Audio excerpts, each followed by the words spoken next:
राज ठाकरेंचं असं आहे की 2006 साली त्यांनी जेव्हा पक्ष स्थापन केला तेव्हा शिवसेनेच्या हिंदुत्वाकडे गेल्यामुळे नाराज झालेल्या लोकांनी, विशिष्ट मराठी लोकांनी त्यांची बाजू घेतली. मग त्यांना 2009 साली जगाला हेवा वाटेल असं महाराष्ट्र घडवायचा होता, जीन्स घातलेला शेतकरी हवा होता. तेव्हा त्यांना 13 जणांना त्यांच्या लोकांनी निवडून दिलं विधानसभा. आणि ही सगळी मतं त्यांनी कोणाची खाल्ली तर शिवसेनेची मतं खाल्ली. पण मग अचानक त्यांना असं जाणवलं की गुजरात हे फारच मोठं मॉडेल आहे आणि नरेंद्र मोदी हे फारच ग्रेट प्राईम मिनिस्टर आहेत.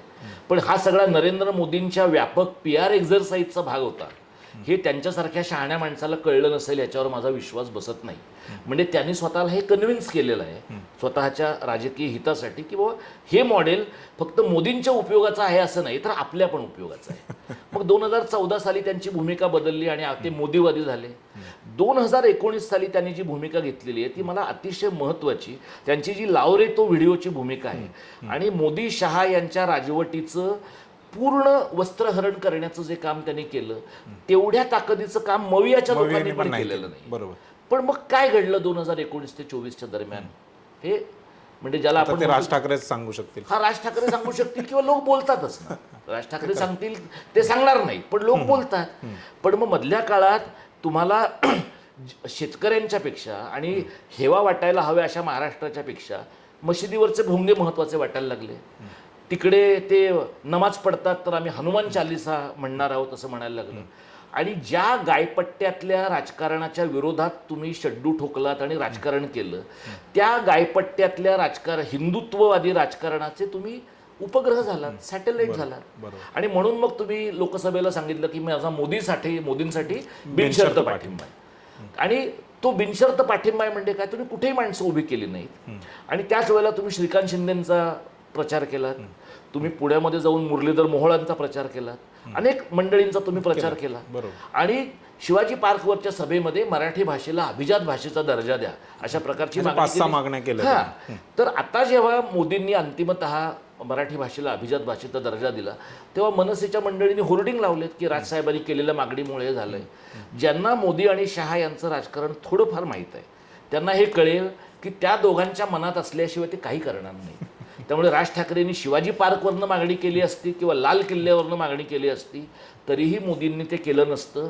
2024ची विधानसभेची निवडणूक गळ्याशी आली आहे आणि महायुतीचं सरकार जाऊ शकतं, मुंबईतलं आर्थिक दुकान बंद होऊ शकतं आणि एक मोठी तिजोरी आपल्या हातून पुढची 5 वर्ष जाऊ शकते. हे मराठीला अभिजात भाषेचा दर्जा मिळण्याचं महत्त्वाचं कारण आहे. मराठी भाषेवरचं प्रेम, मराठी भाषेची प्राचीनता हे जे बोगस मराठी अभिजन आहेत त्या बोगस मराठी अभिजनांना जे वाटतंय तसं अजिबात घडलेलं नाहीये. पण ठीक आहे, मराठीच्या अभिजाततेचा दर्जा मिळाल्यामुळे काही लोकांना आनंद झालाय. आता राज ठाकरेंनी जवळपास 125च्या पेक्षा अधिक मतदारसंघांमध्ये माणसं उभी केलेली. संदीप देशपांडेला पण त्यांनी उभं केलंय वरळीमध्ये.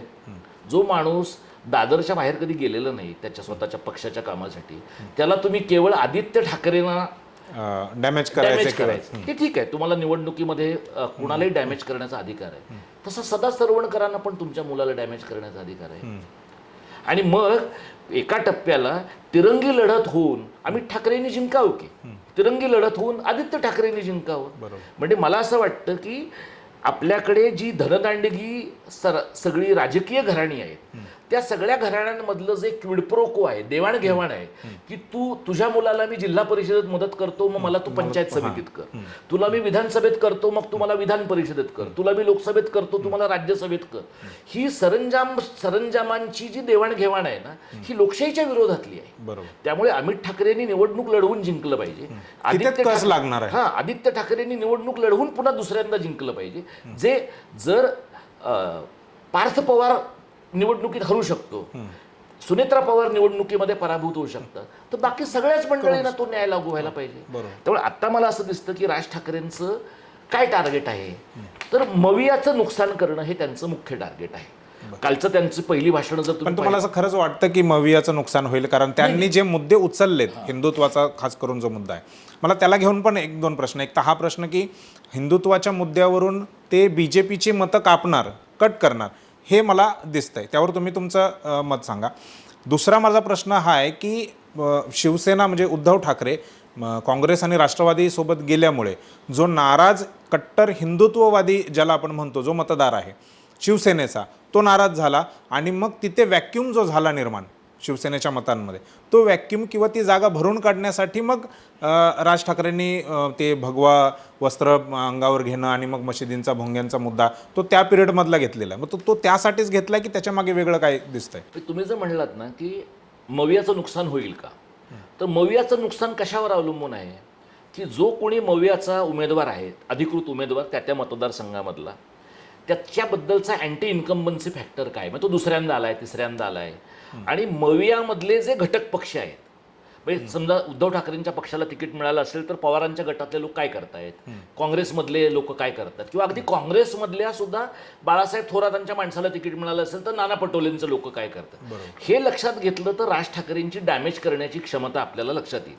आता राज ठाकरेंची जी अनेक माणसं तुम्ही याद्या जर पाहिल्यात तर यातले अनेक लोक फ्रेशर्स आहेत आणि ते सगळे राज ठाकरेंच्या गुडविलवर अवलंबून आहेत. म्हणजे राज ठाकरे किती चांगलं बोलतात किंवा राज ठाकरे काय म्हणजे त्यांचं स्वतःचं असं काही नसतं ना, ते राज ठाकरे हा एक चेहरा वापरून राज ठाकरे जसं म्हणजे जसं इंदिरा गांधींच्या काळात किंवा नेहरूंच्या काळात लोक म्हणायचे की काँग्रेसनं दगड ठेवला तरी तो निवडून येईल, किंवा 14 आणि 19ला मोदींनी ते केलंय, अनेक ठिकाणी भाजपने दगड उभे केले आणि ते निवडून आले. राज ठाकरेंना ते करता येणं शक्य आहे, म्हणजे अशी त्यांची इच्छा आहे किमान. पण हे करण्यासाठी राज ठाकरेंकडनं होणारा डॅमेज कशावर अवलंबून आहे, तर मुळामध्ये त्या मतदारसंघामध्ये मनसेचं संघटन आहे का. म्हणजे शिवसेनेचं तुम्ही बघा, बरं वाईट काही का होईना संघटन आहे. आता पक्ष फुटल्यानंतर एकनाथ शिंदेनी प्रचंड पैसा ओतून का होईना पण स्थानिक पातळीवर माणसं हायर केलेली आहे.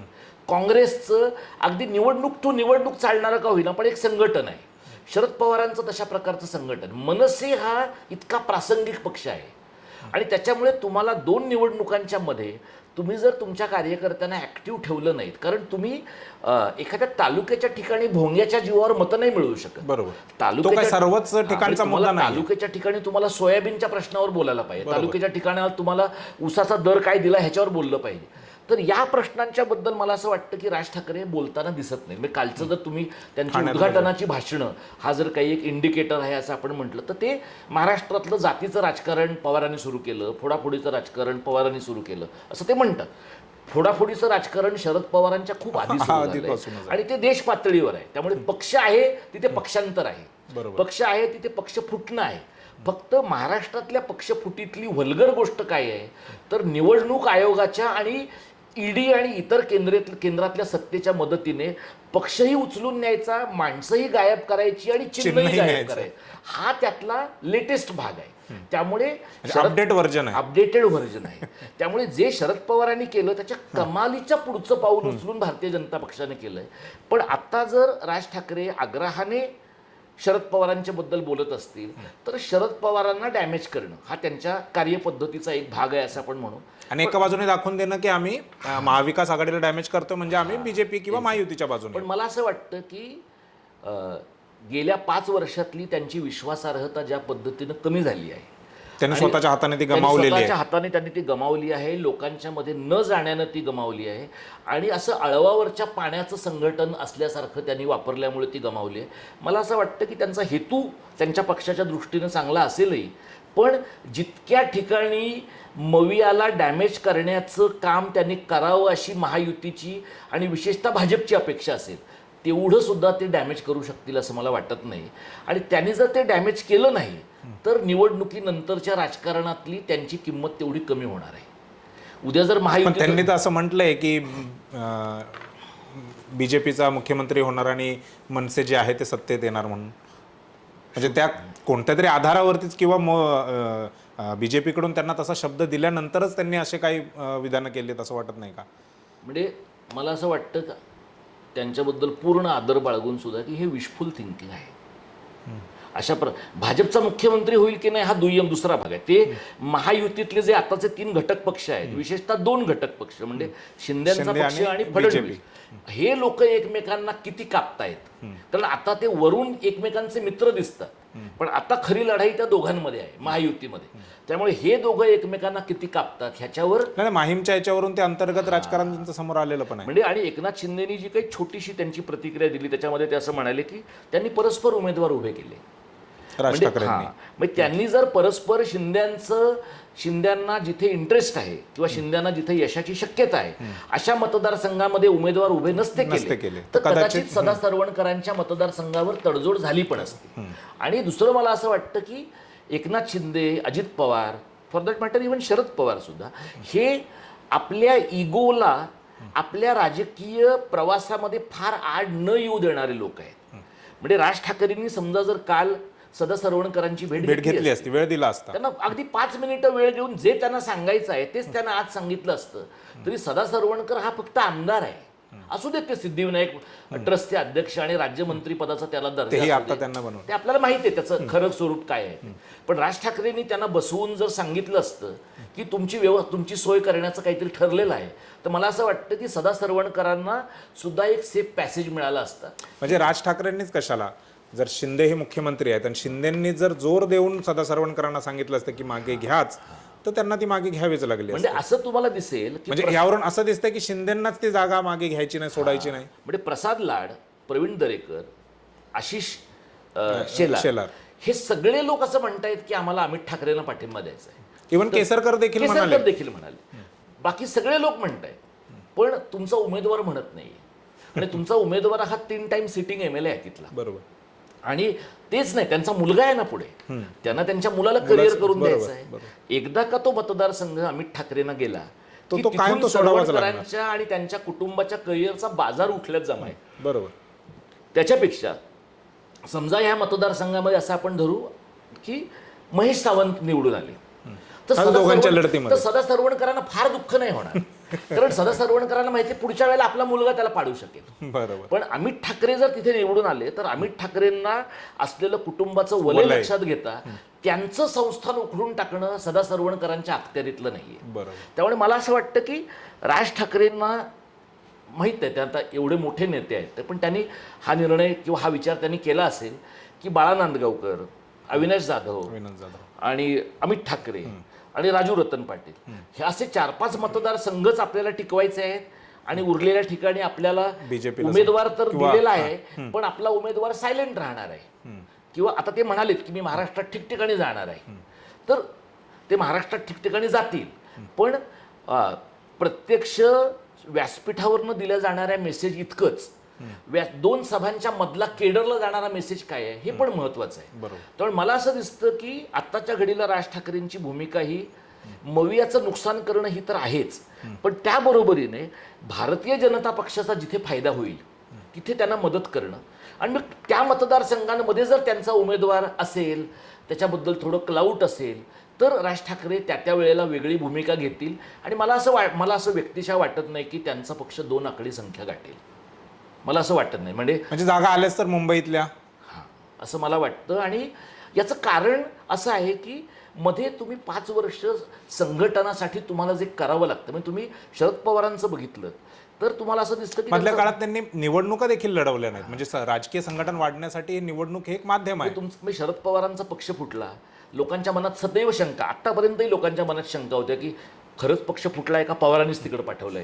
म्हणजे इतका पवारांच्या बद्दल एका पातळीवर लोकांच्या मनात अविश्वास पण आहे. पण दुसरीकडे तुम्हाला असं दिसतं की पवारांचा स्ट्राईक रेट मवियात सर्वात जास्त आहे कारण आणि पक्ष फुटून सुद्धा आणि 2 ठिकाणी ते ट्रम्पेट आणि तुतारी ह्या दोन चिन्हांमधल्या घोळामुळे शशिकांत शिंदेची जागा गेली असण्याची खूप शक्यता आहे. तसाच तोटा इकडे भगरेंना पण काही प्रमाणामध्ये झालाय. म्हणजे पवारांनी मॅन टू मॅन मार्किंग करून मोठ्या प्रमाणात अगदी त्यांच्या दशकांच्या विरोधकांना ताब्यात घेतलं त्यांच्या खांद्यावर हात ठेवला आणि काम केलं. तुम्ही मला सांगा की जर 84 वर्षाचा कॅन्सरमधनं बाहेर पडलेला माणूस वयाच्या या टप्प्यावर असं करू शकतो बाकीच्या माणसांनी करायला काय प्रॉब्लेम आहे.